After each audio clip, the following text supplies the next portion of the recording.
You are watching Notepad. I'm your host, Ibrahim Sani. We continue our work from home because of the need for us to be quarantined 14 days, coming into close contact with a COVID positive person last week.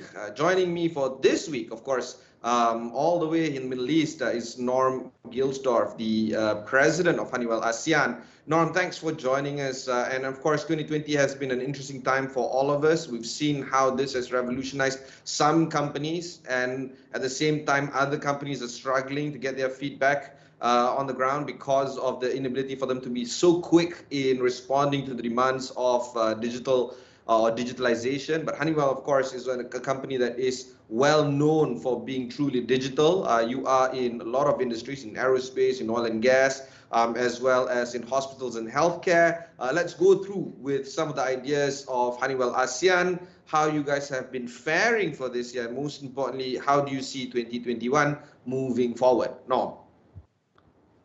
Hello, Ibrahim. First of all, thank you for inviting me on the show. It's a pleasure to join you. Maybe I should begin briefly by just telling you a little bit about how we're set up in Malaysia. We have 1,500 employees there, 7 facilities, 3 factories actually. And you're right, you described it very well. We cover the aerospace business, basically anything that flies.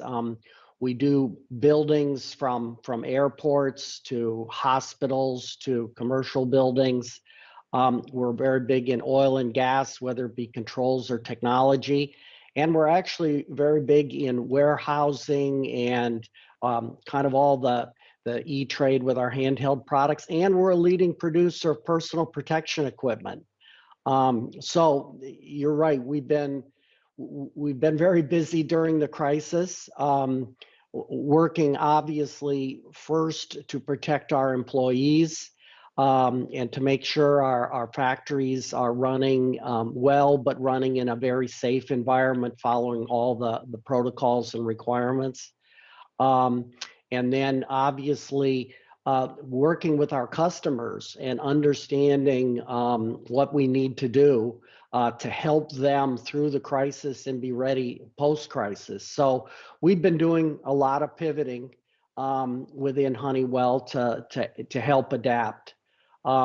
Maybe to give you 1 or 2 examples, it kind of fits back to the aerospace side of things.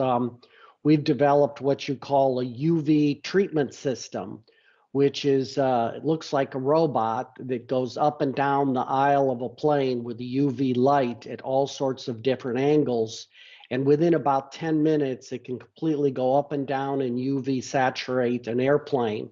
So between changeovers, it can be used to disinfect and clean up with a system to, again, make people more comfortable with flying. So that's something we developed in a matter of weeks and got on the market actually very early.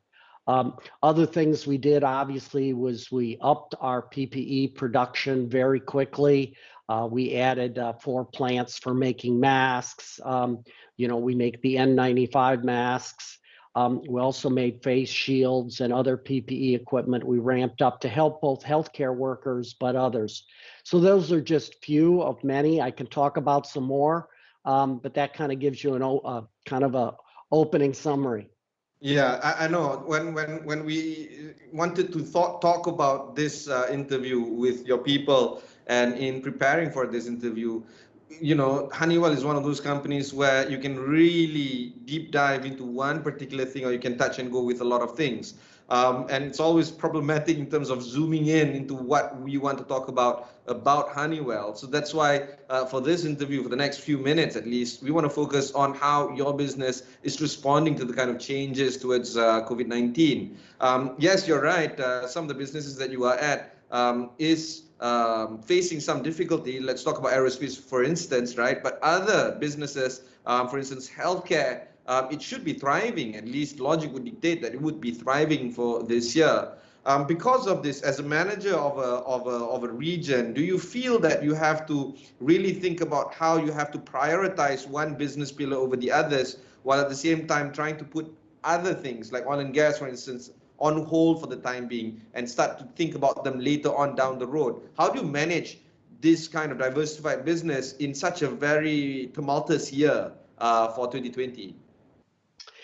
That's a very good question. I think what we try to do is really focus on our customers and what they need, and kind of let that direct the way we emphasize and prioritize. And each of our customers and our sectors have different needs. In some sectors, as you've implied, some of the needs, say for capital projects in oil and gas, have gone down.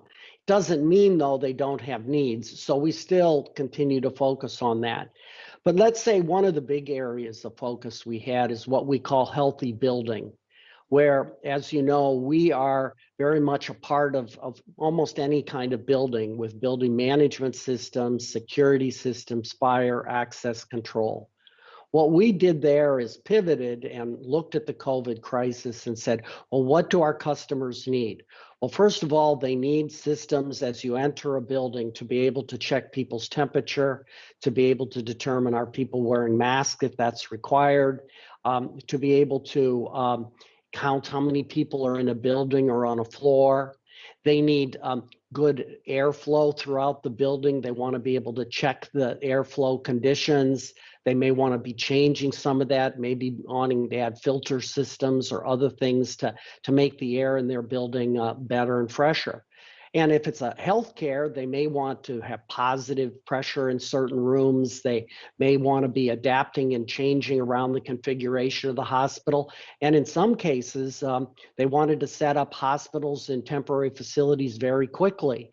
So again, we pivoted our teams on this whole theme of what we call healthy building, where we put together our solutions where we can now, help manage when a person enters a building, check temperatures, check counts, do screenings, count number of people, where people are, and we can put all that information on the building manager's phone. We could put it on each of the maybe tenants in the building's phone, so they can be sure they're doing the right things on their floor.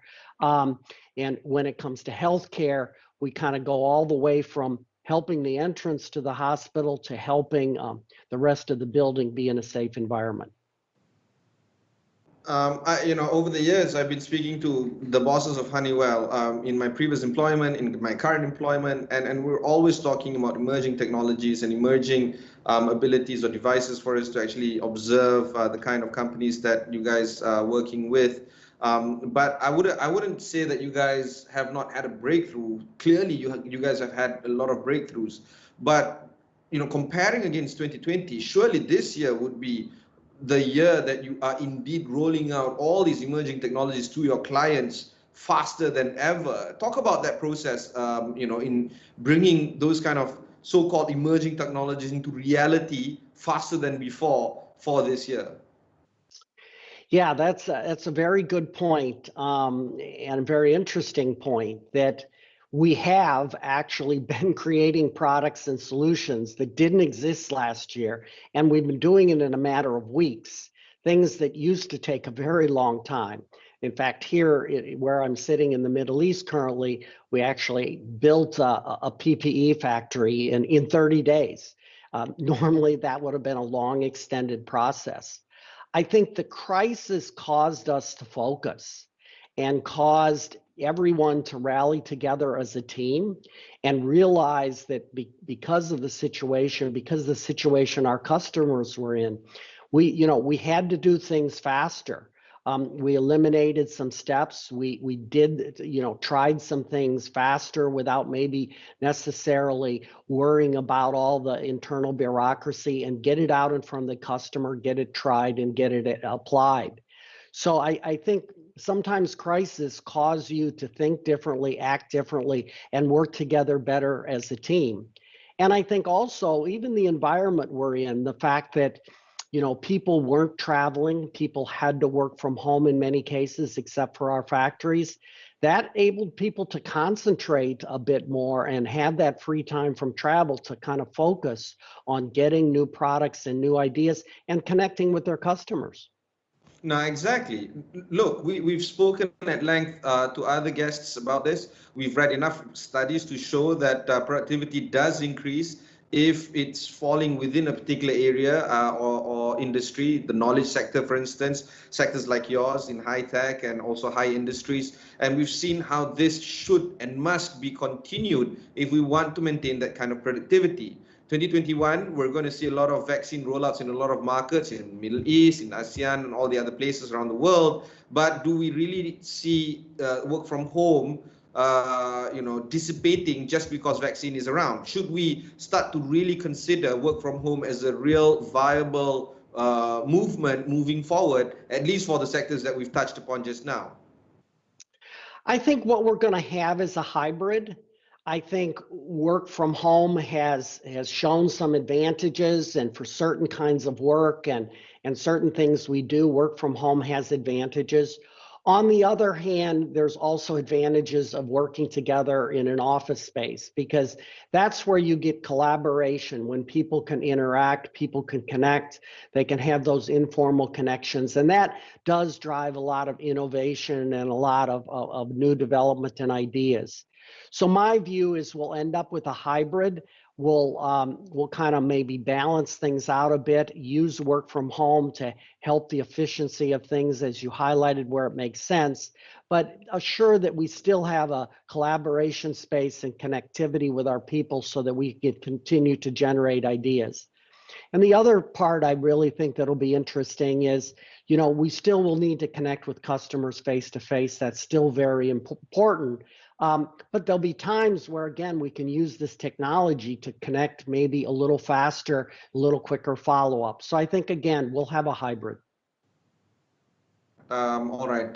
Thanks for sharing these thoughts. So we'll go for a short break. When we come back, we'll talk a little bit more about the ASEAN strategy for Honeywell moving forward. We'll be right back.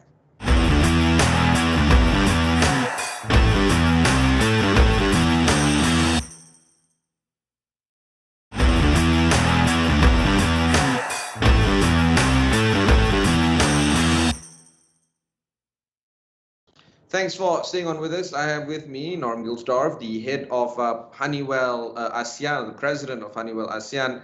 Norm is dialing in from the Middle East. As per normal, if you've seen some of the shows that we've had, my guests are everywhere around the world. I'm currently observing the 14-day quarantine because I was exposed to a COVID positive person last week, unknowingly, unfortunately, but this is how we are at right now.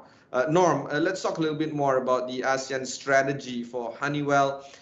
You have made Malaysia the headquarters of Honeywell ASEAN a few years ago in 2017. How has it been moving forward? Do you believe that that was the right decision of making Malaysia the right headquarters? And do you feel that with the risk of political risk increasing in the country, and of course all the other risks involved, what would be some of the strategies that you need to employ for your company in this part of the region for 2021? Well, I think it was the right strategy. I mean, we love being in KL. It's a very key country and city for us. It's at the center of the region. It provides great connectivity across the region, and we've got our leadership there that's running the broader way. It's also got a lot of key customers for us that are very important to us to have a good connection with what's going on in the region and to help drive our technology development and the others. We don't focus so much on any day-to-day risk. We run in a lot of countries across the world. I personally run many countries. Our main focus is really on our customers and what our customers are doing. And as we come out of COVID going forward, I think we're going to see our customers having different business models. They're going to have less capital investment. They're going to have they're going to be very focused on how to be more cost and conscious, more efficient. And some of them are probably going to pivot their business models. And for us, that's really what I tell my team to stay focused on is understanding that and understanding how we then need to adjust. And I think our team's doing that, and I think we're going to be really focused on that through the year. You've mentioned a lot of times that a lot of focus is working with your customers. Let's talk a little bit about the customer profile that you guys have right now.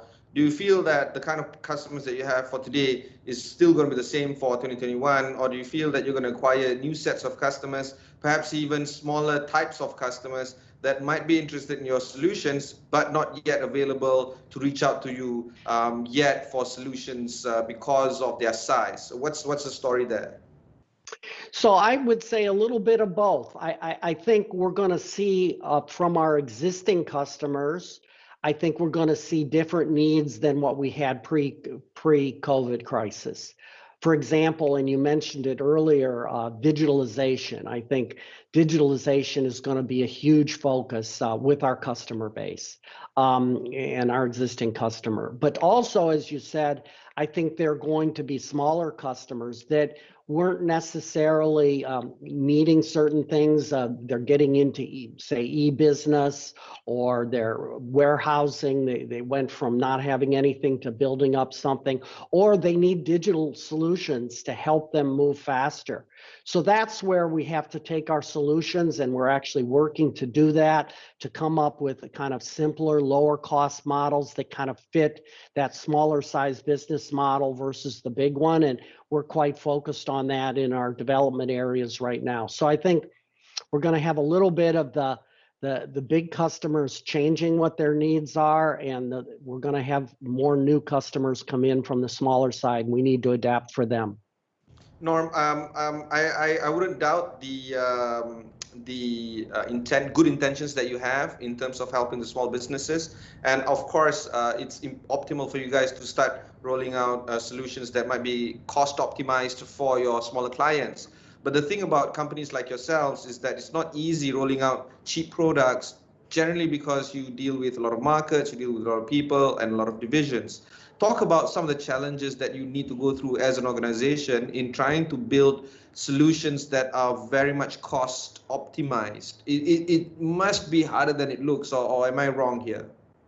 No, you're right. It's not so easy. You can't just take you can take a product and try to reduce its costs, but there's a limit to how far you can go oftentimes, and then you just suffer in terms of capability or quality and those kind of things.